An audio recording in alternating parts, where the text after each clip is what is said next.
All right, well, good morning, everybody. Here we go.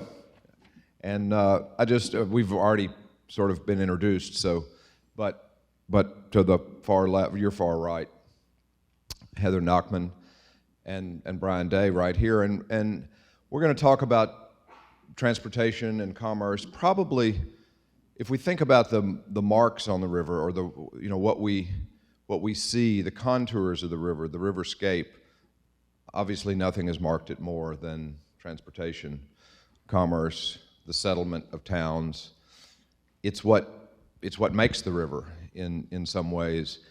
And while many of us like to talk about all kinds of other more metaphoric, or the literary tradition, or the musical tradition that comes from it, in some ways, if we want to understand what it looks like and what its challenges are, we have to talk about transportation. We're sort of sitting in front of the earliest kind of transportation. I guess swimming may have been a little earlier, but we just saw and we're gonna talk about the challenges and opportunities and just the economic force of the river as in commerce. So this is going to be a conversation. Somehow we're going to get you all to converse too. We're going to pull it out of you if we have to call on people. We'll get it done. Do you want to, Heather? Do you want to start, or does Brian want to start? Brian would like to start. Do you have your own? Do you all have your own mics? Yeah, I'm actually going to. You're going to go. Sure. Good morning, everyone. Thank you for having us today, and I want to share with you some observations about the Mississippi River, primarily as from kind of a transportation commerce perspective. Then I want to talk just briefly about the Arkansas River, because if you think about the Mississippi, it does not stand alone. It has all these tributaries that tie into it and do impact the world. I'm not a great historian, but I've done some research, and I want to just kind of run through a timeline a little bit. The dates aren't important, but it's going to take you from many years ago to kind of to the future. And then I'm going to hand it over to Dr. Nachman, and she's going to talk about some of the engineering and the economics of the inland waterway system. I think for you today, as we talk about the Mississippi, the thing that you have to remember the most is there's no other river probably in the world that has had a great impact like the Mississippi has on the development of our country. It impacts over 31 states from just a watershed perspective. It impacts 38 to 40 states on a commerce perspective. It is the huge backbone of our country. Of course, we know that in the early years, it was the Native Americans that settled on the Mississippi before the Europeans came, and there were dozens of tribes up and down the river from modern-day Minneapolis to New Orleans, and I won't go through all those, but we know the Quapaw were there. They're a huge sponsor of our event here, a big impact in Oklahoma and Little Rock. As the Europeans came to the country, there's some question about who the first European was to actually lay eyes on the Mississippi. Some say it was Christopher Columbus, but no one knows that for sure. What we do know is that in 1540, and again, the dates aren't important, but I'm going to run you up this quick timeline. We do know that DeSoto came and laid eyes on the Mississippi River and wrote about it from what we think is probably just below modern-day Memphis. So that was kind of the first time that the Europeans saw this amazing body of water. And if you think about the Arkansas or the Mississippi or the Ohio today, these rivers weren't like that back then. They were wild and untamed, and we're going to talk about that in just a few minutes. Fast forward about 100 years, we know that De Tonty and La Salle came and they claimed the whole Mississippi River Valley for France. And that's important as we talk about the kind of the trade and the commerce of the system. Once that was done, the French began building small towns and small outposts on the Mississippi River. And in early 1700s, the first commercial load of commodity or product came down the river from what was probably the Ohio, Indiana area. And it was a boatload of, and it was kind of a flat, kind of a barge or a raft-like structure of 15,000 bear hides and deer hides that were headed for France. So that was kind of, there's probably other commerce. We know the Native Americans used it, but that was kind of the first recorded commercial use of the river. Not too long after that, New Orleans was founded. And if you've studied New Orleans, it had rapid growth and really changed the world, all because of its relationship with the Mississippi River. It was there, and there was trade and commerce, and that was very important. Fast forward about another 70 years, the 7-Year War ended with France and Great Britain and Spain, and the Treaty of Paris was signed. And we're not really here to talk about those wars and the history, but here's something to point out about the Mississippi. In that Treaty of Paris, it said, quote, "The navigation of the river Mississippi from its source to the ocean shall forever remain free." And so that was back in the 1700s, and people recognized the value of this system. Now let's talk about canoes. Of course, the Native Americans were the first to use the river. They used canoes. They weren't very great for moving large loads of commodities or commerce.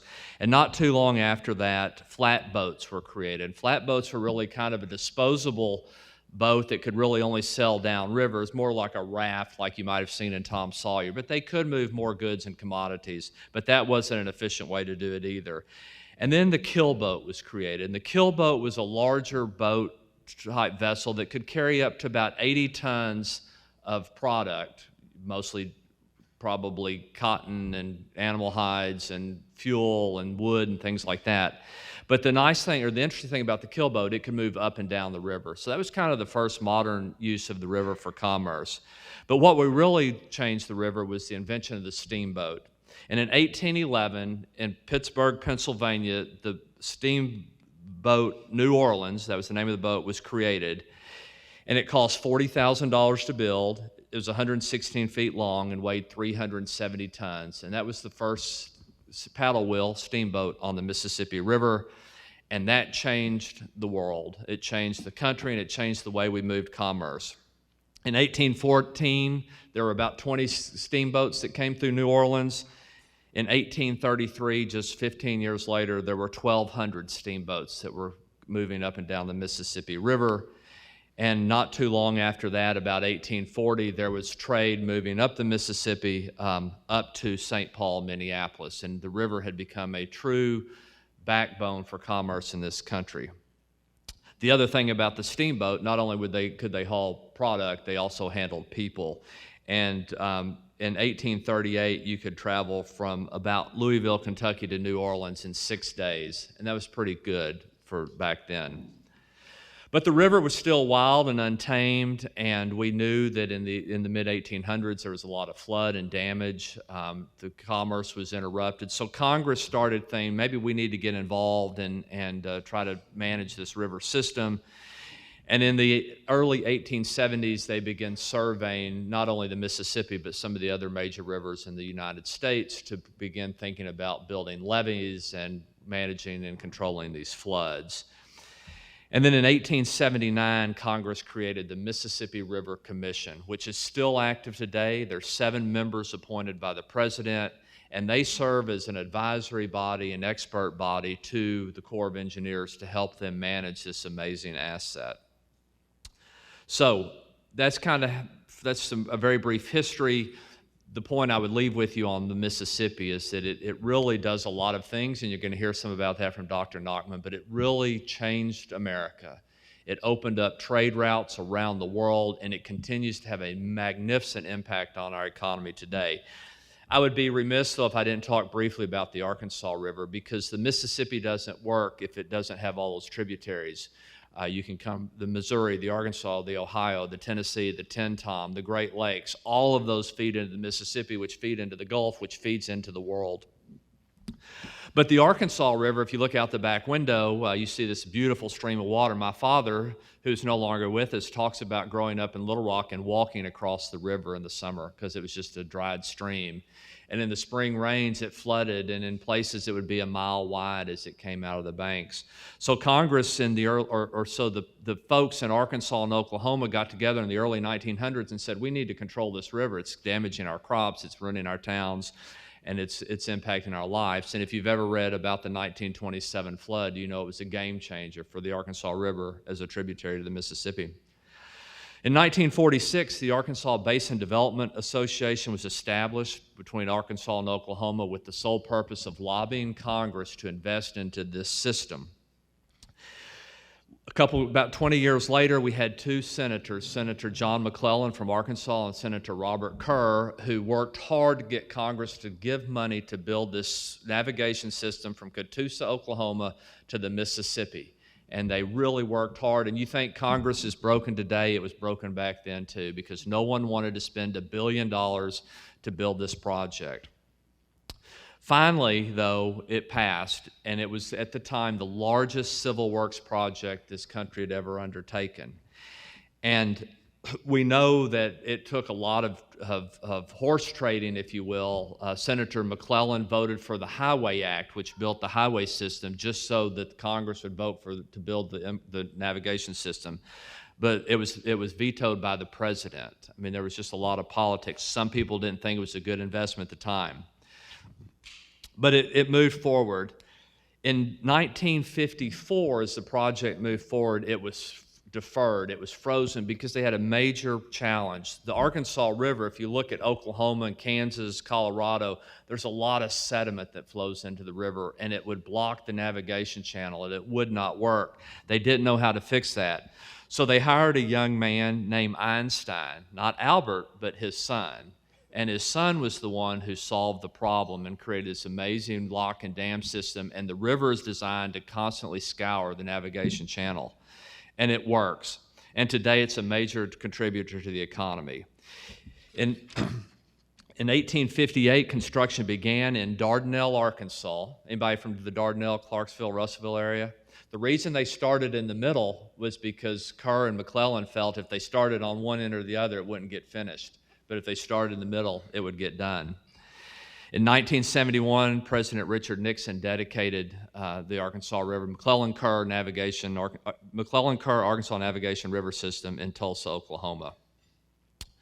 And then just in closing, there are a number of public and private ports on the Arkansas River, including the Port of Little Rock where I work.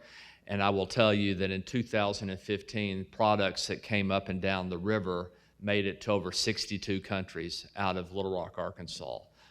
The Mississippi River, the Arkansas River, and all the other tributaries have changed the world, provide jobs, provide a lot of positive impact for our communities, and Dr. Nachman's going to tell you a little bit more about that. Thank you for having us today.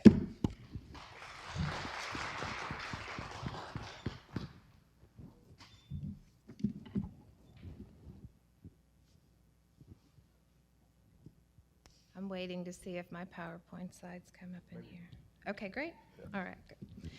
So I'm going to continue on with the transportation and commerce theme and bring a little bit of a different view to it. I'm going to actually step out and talk to you kind of broadly about, we were focusing on the Mississippi River, but I want you to understand a little bit about how this relates to the global economy. If you think about anything that you own that was manufactured overseas, it spent a significant part of its transport on the water. And so approximately 80% of global trade by volume and then approximately 70% by value travels over what we call the maritime transportation system. Specifically, when we think of the Mississippi River, we're talking about, as Brian said, the inland waterway system. We also call these the marine highways, and so we're all familiar with the highways. We think of the road that we all traveled probably to get here for this event. But these inland waterways directly impact the economic value of our communities, both by contributing jobs, but also by contributing, actual revenue to the communities in which rely on this. There are over 25,000 miles of navigable inland waterways in the United States. We have over 1,000 of those actually in our own state of Arkansas. U.S. ports handle more than $5 billion of commodities every day, and the inland waterways are responsible for more than 500,000 jobs, and so there is a significant impact. If you think about water transportation, I'll talk about this in a minute, The only thing that it doesn't have going for it is speed. So when you think about the types of commodities that travel on the water, these tend to be large volume, heavy commodities like coal, petroleum, grain, and sand and gravel, things that would be very expensive to transport on highways, would be pretty damaging to roads.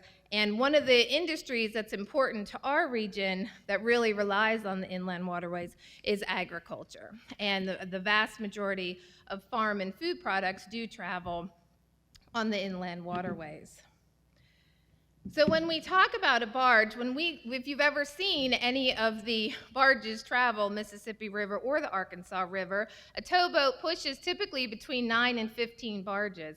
And each individual barge carries as much as 60 truckloads. So if you traveled I-40 on the way here, like I did, if you can imagine taking all of that tonnage off of the river and putting it onto the road, what additional congestion and wear and tear that would be. And so it's really important to many of us to maintain those inland waterways. It's safe, it's environmentally friendly.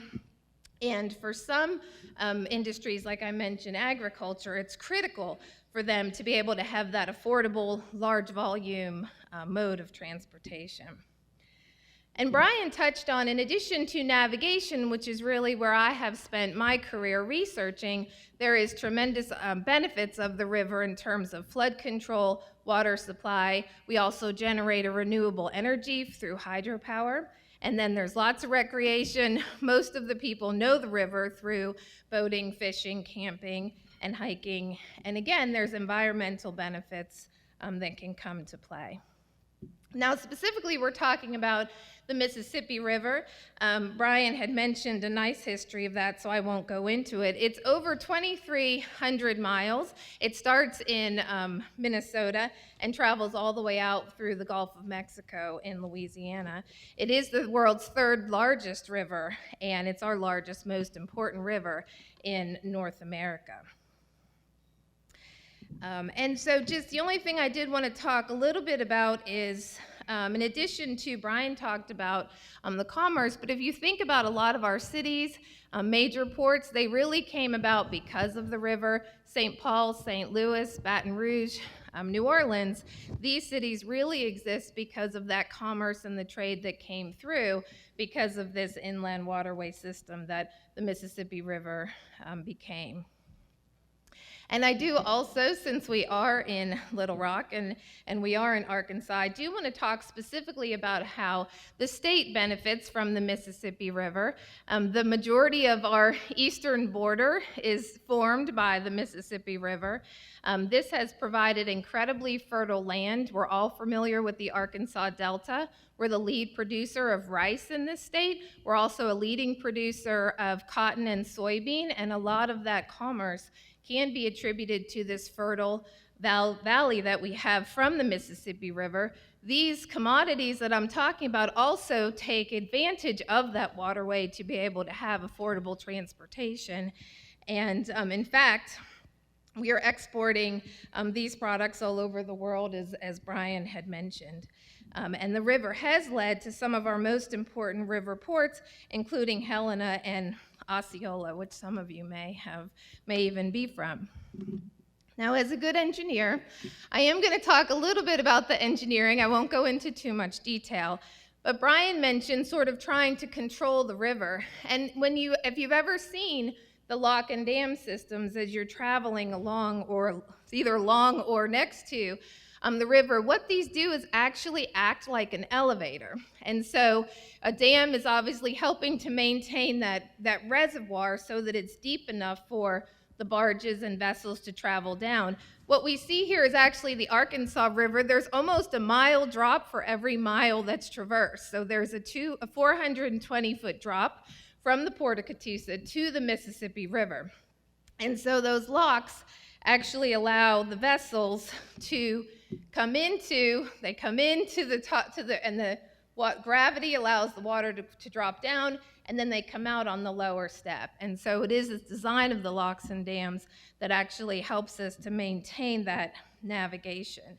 And so it is really, from the standpoint of engineers, sort of a great example of how nature and engineering can work together to provide this operational system. I'm much more familiar with the resources that are related to STEM education because that's primarily my background. I do direct the Martrek Center at the University of Arkansas, and thanks to this program, we're going to compile, there's numerous resources that we have come about for K through 12 educators that help to provide STEM activities and agendas and learning opportunities. So I'm going to compile those and make them available on our center website. But I did want to tell you what a great opportunity the river does provide as an educational case study. I've personally taken classes of 5th and 6th grade girls as part of our transportation engineering camp to visit locks and dams on the Arkansas River, and it's amazing what they get to see, both the beauty of the river and also the impressive technology that goes into that. So the Army Corps has been a great partner in trying to help educators. And so thank you for this opportunity, and most importantly, thank you for educating our children.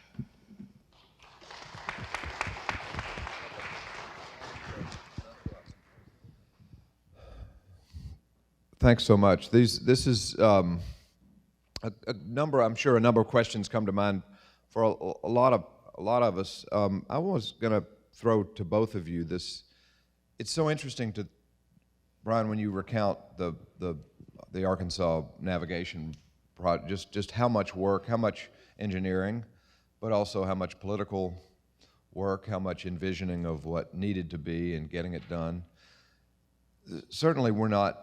We never get to a place where we can just stop that sort of, imagining what's the next step. So if we think about just the here and now, right, this moment, what are the real challenges and forces at play for this maritime navigation on the Arkansas, on the Mississippi, on these tributaries? I grew up on the Ohio, and I got certified as a lifeguard in the Ohio River, if you can imagine, going out in a canoe and flipping it over and getting it back up and all that kind of. And I didn't think then that, I'm in the Mississippi River watershed. It never, it wasn't what I was, but that's where I was, and there were towboats going by constantly. And we all take that for granted, but what are the forces? Both the economic forces, but obviously there are political forces at every turn, I would imagine, if you run a port. I'll take a stab at that. So, and I'm talking, as I make my comments, let's kind of think about the inland waterway system as a whole. I think there's three things I would share with you about kind of the future and the challenges. One is that America as a country still does not embrace the waterways. Go to Europe, go to other parts of the world, and people those countries recognize how valuable it is to have the waterway as a viable means of transport, either people or goods or services. I'll pick on Little Rock, Arkansas, because I was born here. It wasn't until about 20 years ago that we embraced the river. We had turned our back on it, and we dumped our waste in it, and we threw our trash in it. And about 25 years ago, mainly because of President Clinton, when he decided to build his library on the river, both the cities began to recognize it as an asset. But if we're not moving goods and commodities on the river, it does not become a valuable priority for this country. So I think that's one, is as a nation we don't embrace it. Two is that it is old infrastructure. The Arkansas River is one of the youngest systems in the nation, and it's 50 years old. There's locks on the Ohio that are made out of wood, and we've got to get Congress to recognize the value of this as a system and invest in that infrastructure. But these are big numbers. There's a lot of zeros on these things, and we'll talk about the Arkansas because it's really dependent upon locks and dams. If we have one critical failure on a lock and dam, it would take 6 to 12 to 18 months to fix, and I can tell you that industry would leave. 80% of the grain from Kansas comes down the river, so if we lose a lock and dam, your loaf of bread might be $8 a loaf instead of $3. That's how important it is, but Congress is unable to invest in it, and we have a lot of other problems too. It's just not the riverways. And then I think the third thing is that and my liberal hat's going to come out a little bit. As long as gas is $2-3 a gallon, and as long as a society that we want it now, you know, if you order something from Amazon and it doesn't come tomorrow, you're frustrated, right? But on the river, it doesn't work that way. So until we recognize that it's okay to wait for time for goods and commodities, it's okay to put it on the river instead of the truck, it's not going to be a priority. So I think those three things, attitudes about the timeliness and the cost of moving goods, the cost of the infrastructure, and the fact that as a society we have not embraced the value of the waterway. So there are locks and dams that are made out of wood. That's hard to. There are a few, and some of the older rivers around the Great Lakes that still have wooden locks, wooden gates. Right. So, because what I was, Heather, when you were showing that 480-foot drop or 460-foot drop, I mean, just imagine if there was, how fast you would roll down the river if there was no, it would be pretty cool if there were no locks. My favorite part of Brian's answer is about the M. Carnes being the youngest, because I was born in 1971 when it was commissioned. So I like it when they talk about that being the youngest of our navigation systems that we have. But it is amazing when you're on the river as a passenger, it seems like it's going very quickly. I mean, that's why you can't swim in the majority of the Arkansas River. Right. But obviously compared to road and compared to air, it's relatively slow. But it is really impressive to think. And a lot of the Arkansas River in Arkansas is quite deep.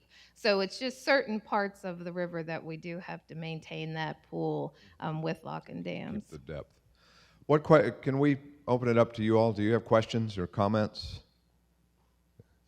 Yes.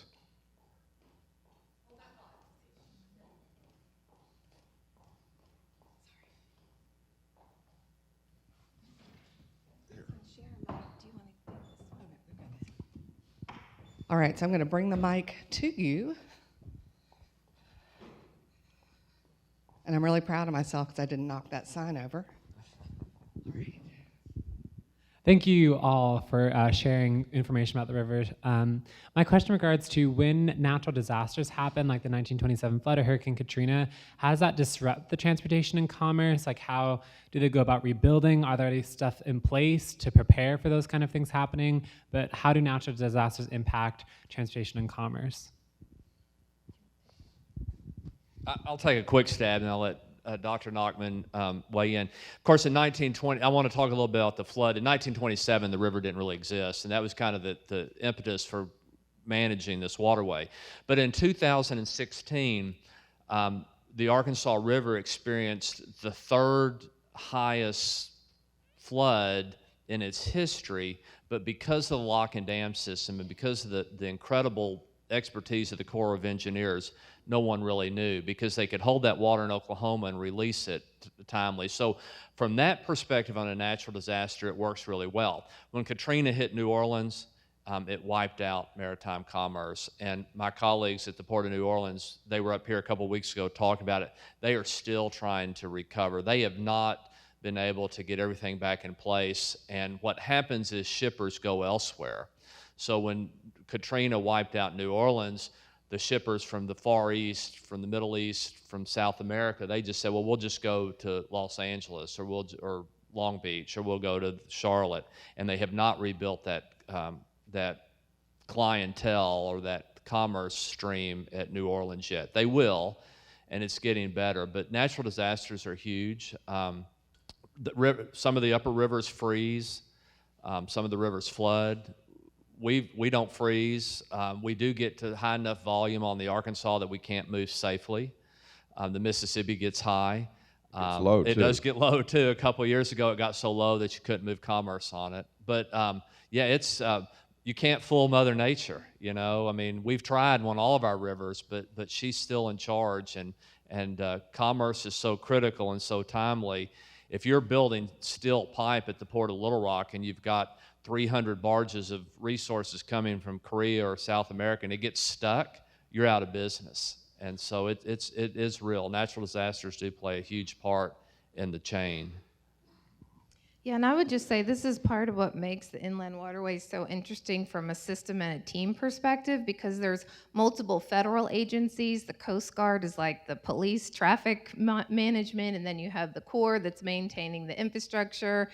You have DOT who's looking at transportation, then you have the ports and the state agencies, and rarely is it one state. So there's actually a lot of task forces that look at both emergency planning ahead of time and then also, thinking to be prepared afterwards. But it is a really critical and important, and people think a lot about the resilience of the system, because as you said, if you suddenly find another avenue instead of the Port of New Orleans and you start going to, they're a system, but there's also still some competition as to how it comes into the US. All right, so any more questions?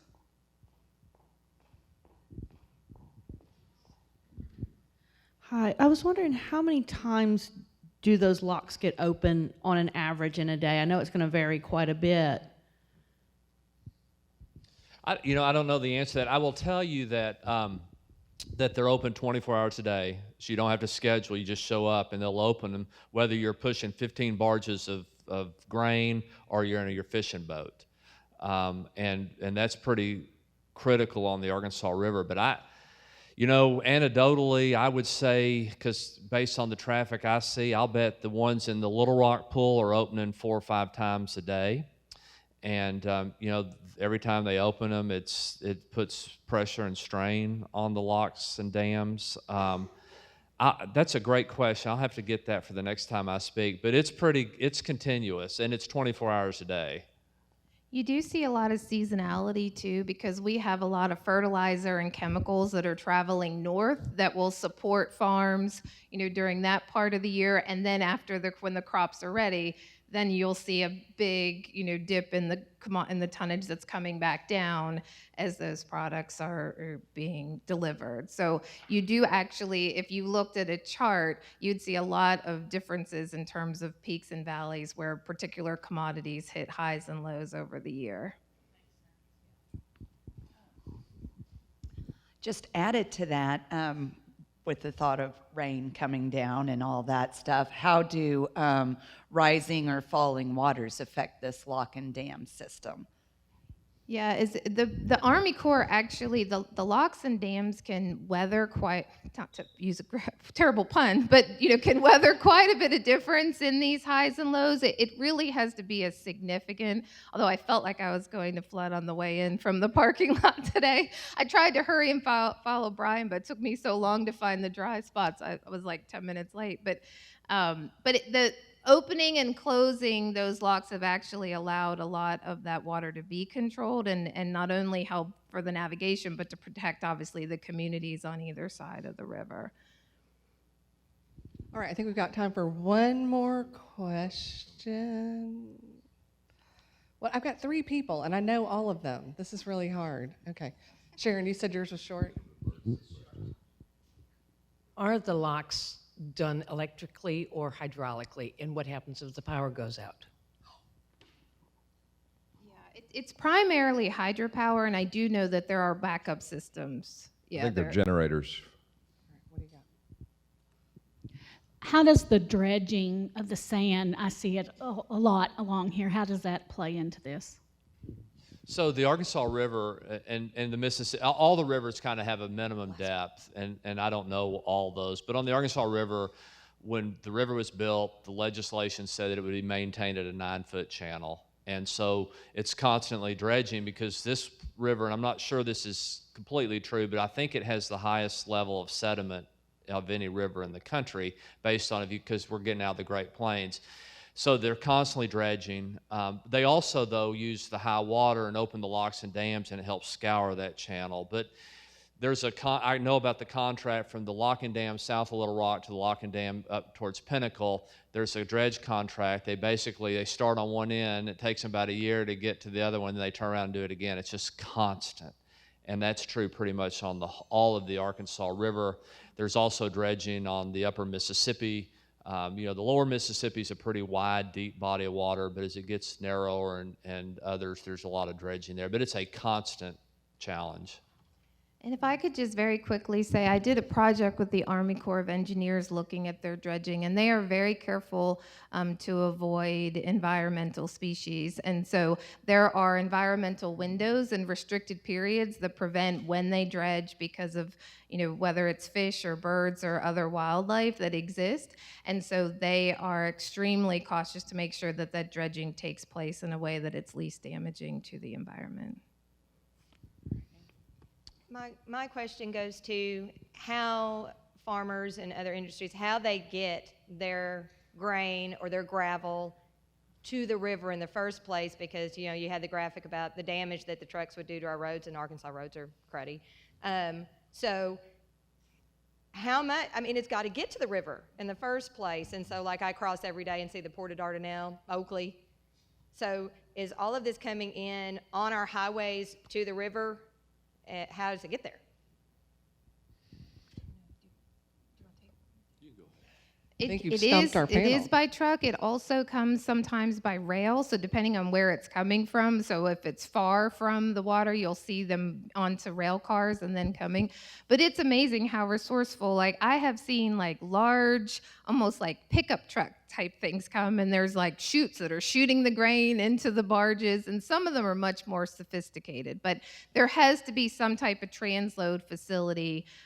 There are probably only a few that are actually located close enough. There are some example steel mills that are actually producing and then just loading right onto barges. But most of it is coming by rail or also by truck through connectors too. And that part of the system is really important and actually holds a lot of opportunity for growth and increasing those connectors so that more companies and industries can utilize the waterways. All right, let's give our panel a round warm of applause.